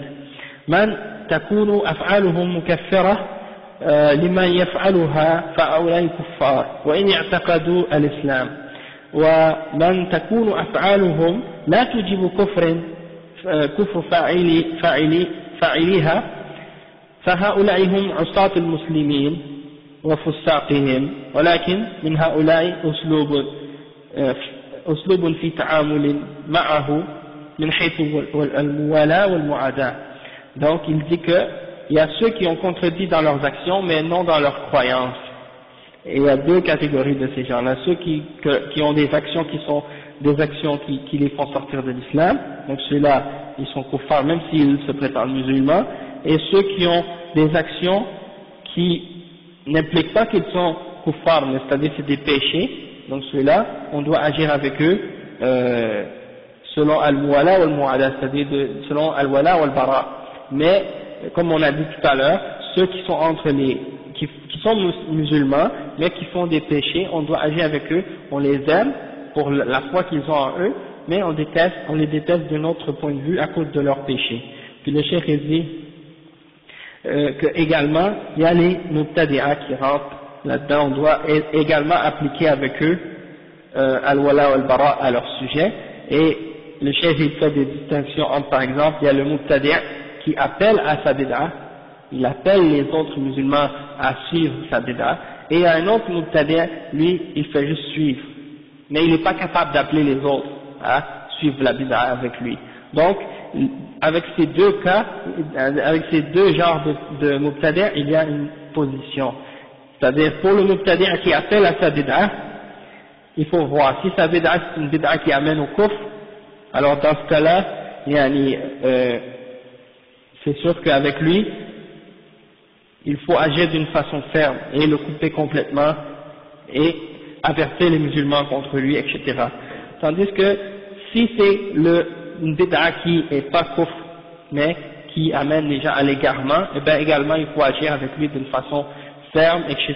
Et puis, mais c'est moins grave que la bid'a qui amène au kufr. En ce qui concerne le mubtadi' qui suit la bid'a mais qui ne sait pas comment appeler les autres à la bid'a, et bien avec lui, il faut utiliser la douceur et la sagesse, essayer de la ramener et de lui expliquer, de lui parler comme il faut, si c'est possible, pour qu'il quitte sa bid'a et qu'il revienne à l'islam.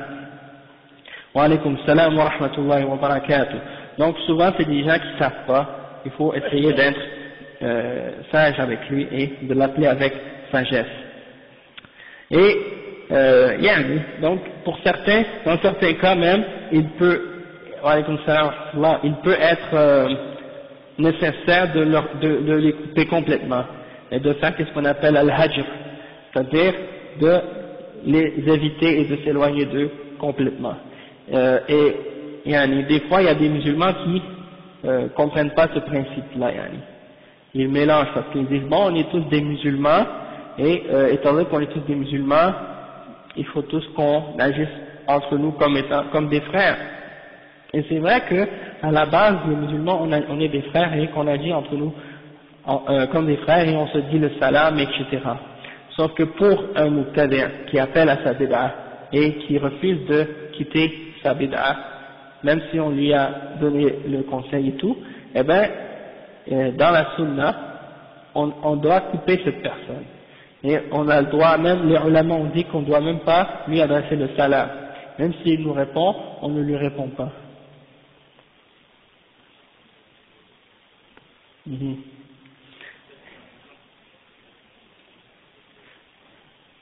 Ouais, ok. C'est toute personne qui appelle une bid'a à une bid'a, comme par exemple, je te donne un exemple. Tu connais les Ahbash, la secte des Ahbash? Bon, tu vois ces gens-là, c'est des gens qui appellent clairement à une bid'a. Ils appellent les gens à adorer les morts, ils appellent les gens à faire le shirk, ils appellent les musulmans à nier les attributs d'Allah subhanahu wa ta'ala et toutes ces choses-là. Ces gens-là, si tu vois par exemple, tu connais un d'entre ces gens-là qui est un ambi, c'est-à-dire il n'appelle pas à la bid'a. Il a la bid'a mais il n'appelle pas les gens à cette bid'a. Tu l'appelles, tu lui expliques, tu lui donnes des conseils, etc. Tu vois que la personne, elle persiste dans cette bid'a et tout, elle veut pas écouter, et qu'après elle commence à essayer de t'inviter à cette bid'a et tout, donc tu peux couper cette personne. Ou celui qui appelle à cette bid'a, tu sais que il a une influence et qu'il parle bien et qu'il est capable d'influencer les gens, tu peux avertir les musulmans que tu connais de ne pas écouter cette personne. Ou si tu sais que par exemple dans ton quartier, il y a une personne qui est un shia, qui appelle les gens à se convertir à sa religion et qui appelle les musulmans à entrer avec lui dans sa bid'a, donc tu dois avertir les musulmans contre lui, ça si tu es capable. Mais comment je pourrais dire, il faut toujours voir, des fois il y a une maslaha. Wa alaykum salam wa rahmatullah.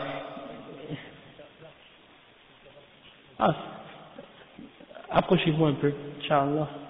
Comme ça, il n'y aura pas personne dehors. Et pas trop non plus, il faut laisser de la place. Oh, ouais. Ok, Inch'Allah. Donc, qu'est-ce que je voulais dire, c'est ça, c'est que, des fois, même quelqu'un qui fait des grands péchés également, tu peux devoir parfois couper cette personne et agir avec elle d'une façon un peu dure pour qu'elle revienne à l'islam. Pour qu'elle revienne, pas à l'islam, mais je veux dire parce que c'est un musulman, mais pour qu'elle revienne au droit chemin, pour qu'elle revienne à la pratique de qu'est-ce qu'elle fait pas. Mais si tu vois que le fait de, parce que par exemple, on est ici au Canada, d'accord, les gens qui suivent la vérité, les gens qui sont sur le droit chemin sont très peu. Et les gens d'égarement sont très nombreux. Donc tu dois utiliser quand même de la sagesse dans ta façon d'appliquer ça, parce que peut-être que le fait d'être dur avec la personne et de la couper complètement va l'encourager à s'en aller vers les gens d'égarement encore plus. Donc tu dois être capable d'analyser la situation pour voir quelle chose va amener le plus de bien et va éloigner le plus de mal. Toujours voir les choses en perspective, tu vois. Donc si tu vois que par exemple une personne, elle se laisse aller et elle se penche vers qu'est-ce qui est haram et qu'est-ce qui est pas bien, ou qu'elle s'éloigne des obligations, si tu penses que en coupant la personne, cette personne-là va sentir l'effet de ça, elle va se sentir mal et qu'elle va vouloir revenir au droit chemin, alors tu utilises avec cette personne-là cette méthode. Mais si tu crois que la personne, en l'ignorant puis en la coupant et en agissant comme ça avec elle, ça va avoir l'effet contraire, que la personne va s'éloigner encore plus de la vérité et va aller vers ceux qui vont l'encourager au mal, donc dans ce cas-là tu dois faire le contraire, c'est-à-dire tu dois essayer d'insister plus possible d'être avec cette personne-là et de l'amener vers le bien et de ne pas l'abandonner, hein. Donc essayer d'utiliser quand même une certaine sagesse dans la façon d'appliquer ces règles, hein. Donc c'est pas des règles qui sont comme clairement coupées, comme on dit, définies, mais c'est des questions d'ijtihad parfois, c'est-à-dire il faut utiliser son jugement pour être capable d'analyser puis voir laquelle des attitudes est la plus propice, là, elle va amener les meilleures conséquences pour ramener cette personne-là au droit chemin. Donc, bien entendu, il faut connaître les bid'a, la sunna, mais aussi également pour la personne qui fait des péchés ou des choses haram, hein, il faut voir aussi la situation. Le cheikh dit والحب في الله والبغض في الله أوثق عرى الإسلام والمرء مع من أحب يوم القيامة كما في الحديث. Donc le cheikh il mentionne ici deux citations qui sont tirées de certains hadiths qu'il va mentionner, c'est-à-dire que la plus grande partie de l'islam, le câble le plus solide de l'islam ou de la foi, c'est de faire d'aimer pour Allah et de détester pour Allah. Donc quand tu aimes pour Allah et que tu détestes pour Allah, ça c'est parmi les plus importants principes de la foi. Wa alaykum salam. Que tu aimes pour Allah, que tu détestes pour Allah, et que tu aimes ce qu'Allah aime et que tu détestes ce qu'Allah déteste. Ça c'est les choses qui font partie des fondements de la foi. Si quelqu'un n'a pas ça, il y a un problème dans sa foi. Et le cheikh il dit également wal mar'u ma'a man ahab. Et ça c'est une question qu'un sahab lui avait posée au prophète sallallahu alayhi wa sallam au sujet, je crois qu'il faisait pas tout ce qu'il faisait ce qu'il était capable de faire, mais il n'était pas il faisait pas beaucoup d'adoration ou des choses de ce genre. Donc il voulait savoir est-ce qu'il allait quand même voir le prophète sallallahu alayhi wa sallam et les sahaba au paradis, des choses de ce genre. Et le prophète sallallahu alayhi wa sallam lui a répondu al-mar'u ma'a man ahab, c'est-à-dire l'homme sera avec ceux qu'il aime. Donc si tu aimes les mu'minines et tu aimes être avec eux et tu aimes leur présence, etc., tu aimes les croyants, tu seras ressuscité avec eux et Inch'Allah au jugement dernier au paradis tu seras avec eux. Tandis que celui qui a son cœur avec les kuffars et qui aime les kuffars et qui aime la présence et la compagnie des kuffars, il sera avec les kuffars au jugement dernier, il sera ressuscité avec eux. Celui qui aime par exemple les vedettes de cinéma ou qui aime les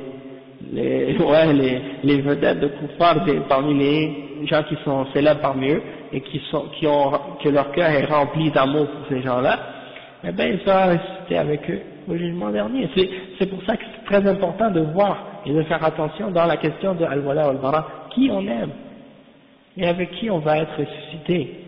Est-ce qu'on va être ressuscité avec le prophète sallallahu alayhi wa sallam, les sahaba, les tabi'in, les ulama, et les grands de cette umma, Ibn Taymiyyah, Ahmad ibn Hanbal, Ishaq ibn Rahuya, les grands imams.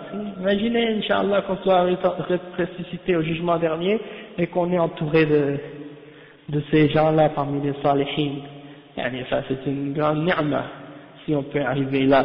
Donc même si on n'arrive pas là avec nos actions, on n'arrive pas à les atteindre par nos actions, mais peut-être Inch'Allah avec notre amour pour eux et notre sincérité, Inch'Allah, peut-être Allah nous placera avec eux au jugement dernier. Donc ça, c'est quelque chose qu'on doit essayer d'espérer, Inch'Allah, qu'on doit demander à Allah de mettre cet amour-là dans nos cœurs.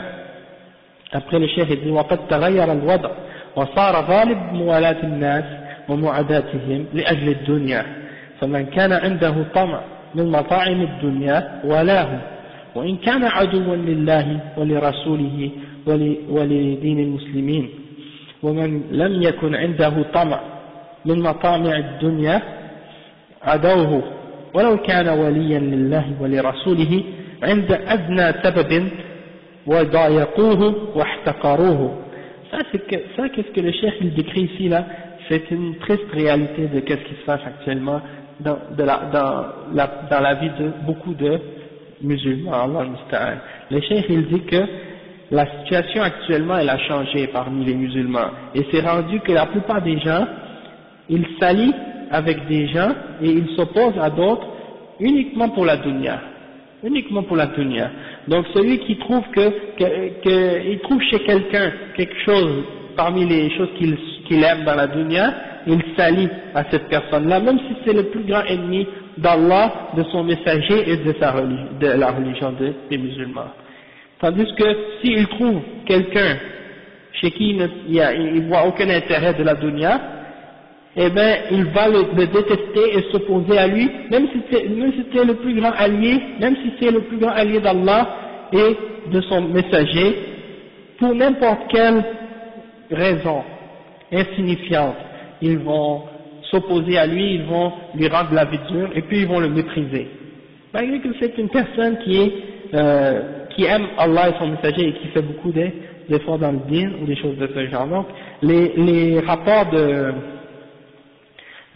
de jugement, comment les gens s'allient et s'opposent aux musulmans ou les musulmans entre eux, souvent c'est rendu pour la dunya, ou bien pour des causes de dunya, comme pour l'argent, ou pour la nationalité, ou pour des trucs de ce genre. Tu vas avoir par exemple deux musulmans qui viennent du même pays, ils se voient, ils se parlent, ils se saluent, etc., alors qu'un autre musulman est à côté d'un autre pays, autre que le pays de ces deux-là, et ils l'ignorent complètement alors qu'ils savent que c'est un musulman. Mais ça ne va pas leur venir à la tête que c'est un musulman. C'est parce que souvent c'est rendu que nos relations entre nous sont basées sur autre que sur l'islam. C'est basé sur des liens nationaux ou des liens d'intérêt ou des choses de la dunya. Hein? Tu vas voir que c'est la situation qui se passe souvent entre les musulmans. Après le cheikh il dit وقد قال عبد الله بن عباس رضي الله عنهما من أحب في الله وأبغض في الله ووالى في الله وعادى في الله فإنما تنال ولاية الله بذلك وقد صارت عامة المؤاخاة الناس على أمر الدنيا وذلك لا يجدي على أهله شيئا رواه ابن جرير.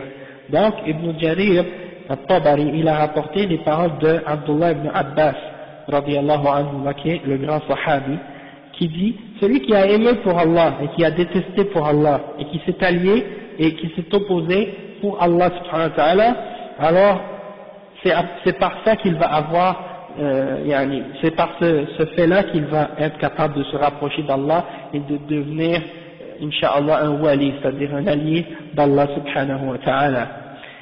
Mais il dit que qu'est-ce qui est arrivé, c'est que la plupart des gens ils s'allient, ils s'unissent ou bien ils créent des liens de fraternité entre eux pour les choses de la dunya.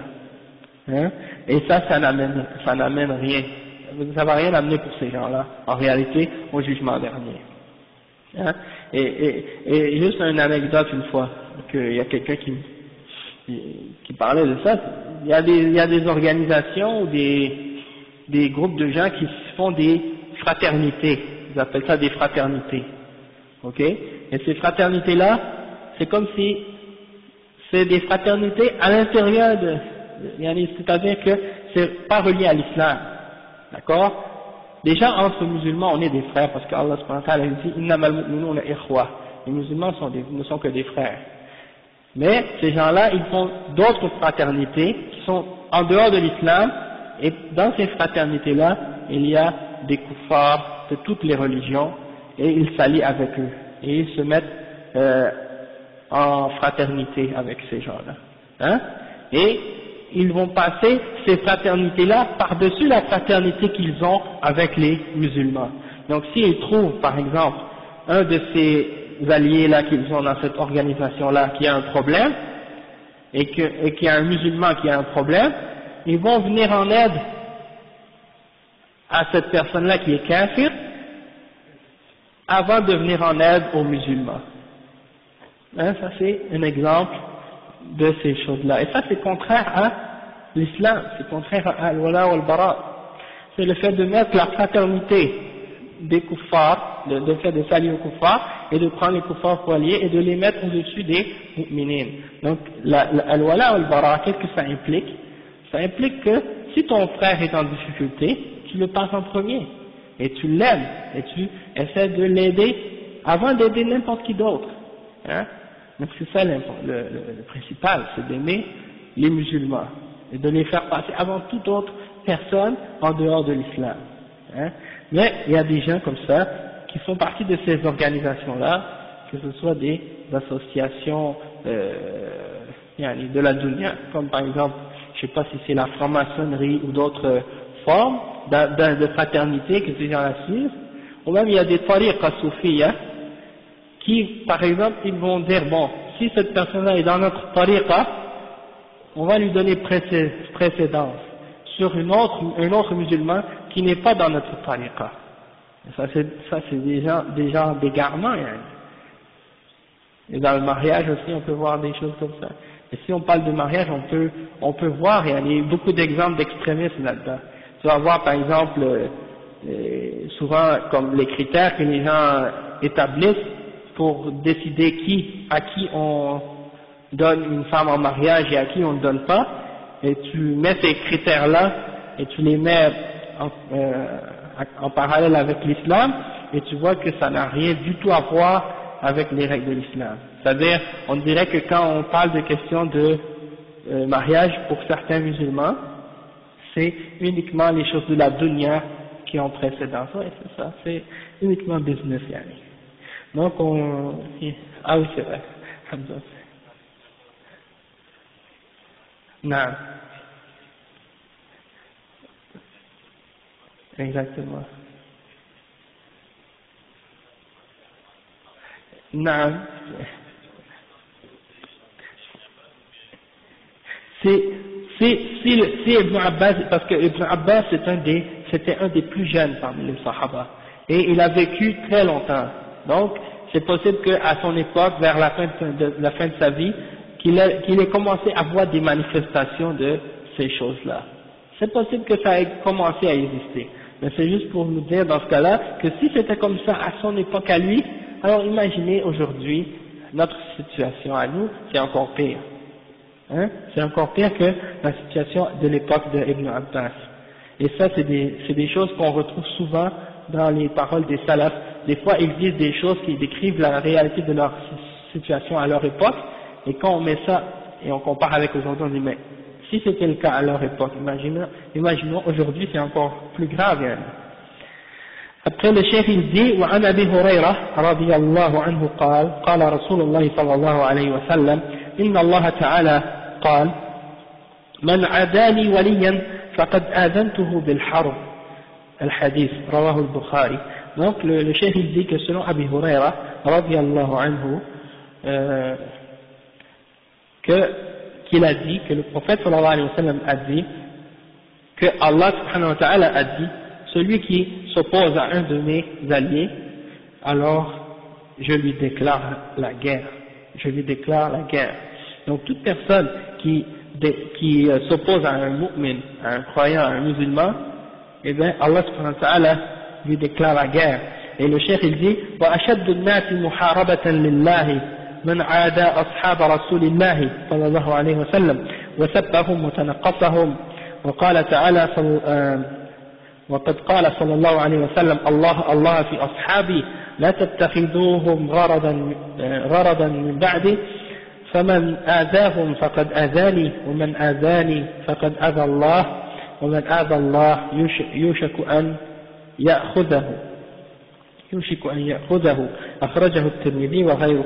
وقد صارت المعاداة للصحابة وسبهم دينا وعقيدة عند الطوائف الضالة نعوذ بالله من غضبه وأليم عقابه نسأله العفو والعافية. Donc le cheikh il dit que les gens qui combattent plus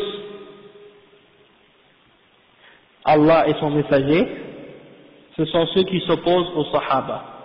Ceux qui s'opposent aux Sahaba et qui les insultent et qui les dénigrent. Hein? Le prophète sallallahu alayhi wa sallam a dit de ne pas insulter les Sahaba et que si quelqu'un leur fait du mal ou parle en mal d'eux, mais c'est comme s'il parle en mal de lui. Et celui qui parle en mal de lui, c'est-à-dire en mal du prophète sallallahu alayhi wa sallam, c'est comme s'il fait du mal, il parle en mal de Allah subhanahu wa ta'ala. Et celui qui fait du mal ou qui parle en mal d'Allah subhanahu wa ta'ala, eh bien Allah subhanahu wa ta'ala risque de l'attraper, de le prendre durement. Et ça c'est rapporté par At-Tirmidhi. Et il dit que la plupart il y a beaucoup de groupes de gens de Dalal aujourd'hui qui ont pris comme des principes dans leur religion qu'il faut insulter les Sahaba et qu'il faut les détester et les dénigrer. Comme par exemple Ar-Rafida, les Shia, Ar-Rafida, ils ont fait des principes dans leur religion qu'il faut insulter les Sahaba et les femmes du prophète sallallahu alayhi wa sallam. Et ça fait partie de leur religion. Comme les Shia, Ar-Rafida, ils insultent Abu Bakr et Omar, et ils insultent les femmes du prophète sallallahu alayhi wa sallam. Et ça fait partie de leur principe fondamental dans leur religion. Parce que pour eux, quand le prophète sallallahu alayhi wa sallam est mort, tous les Sahaba sont devenus des kuffars, excepté 3 ou 4 ou 5. Et il y en a qui disent différents noms. Donc, ils disent qu'ils sont tous devenus des murtaddoun, parce qu'ils n'ont pas mis Ali, radiyallahu anhu, comme khalifa. Donc, pour eux, c'est un acte de kufr qu'ils ont fait. Et donc, dans leur religion, ils les insultent, et ils souhaitent que leur imam Mahdi revienne vers la fin des temps pour faire sortir Abu Bakr et Omar de leur tombe et de les accrocher à un arbre et de les faire revenir en vie pour les torturer indéfiniment comme ça. Et ça c'est écrit dans leurs livres. Donc ils ont des livres où ils ont rapporté leurs mensonges là. Comme Usul al-Kafi et d'autres livres comme ça, c'est leurs livres fondamentaux. Usul al-Kafi et tout. Voyez? Donc on va s'arrêter ici et puis on va continuer la semaine prochaine. Donc on a fini al-Wala wal-Bara et la semaine prochaine on va faire Tahdir min al-Bid'a, Inch'Allah. Wayakum Inch'Allah, min al-Bid'a, l'avertissement contre les innovations. Donc on va arrêter ici. Subhanakallahumma wa bihamdik, ashhadu an la ilaha illa anta, astaghfiruka wa atubu ilayk.